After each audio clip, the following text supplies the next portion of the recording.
খবর আলামিন? ভাই, জীবনটা কেন জানি দৌড় দৌড় মনে হয়, কোনো কিছুই ভালো লাগে না। সব কিছু করতেছি কিন্তু শান্তি পাই না মনে। হ্যাঁ আলামিন, ঠিক বলছিস।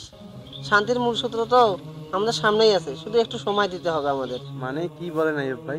মানে হচ্ছে আলামিন, আল্লাহকে মনে রাখা, নামাজ পড়া, একটু কোরআন শরীফ তেলাওয়াত করা, এটা আমার রুহকে মনকে শান্তি দেয়। আসলে এগুলা টাকা পয়সা দিয়ে পাওয়া যায় না। আপনি ঠিক বলেছেন আইয়ুব ভাই, আমরা দুনিয়ার পিছনে দৌড়াতে গিয়ে আখিরাতকে ভুলে যাচ্ছি। হ্যাঁ আলামিন, ঠিক বলেছো।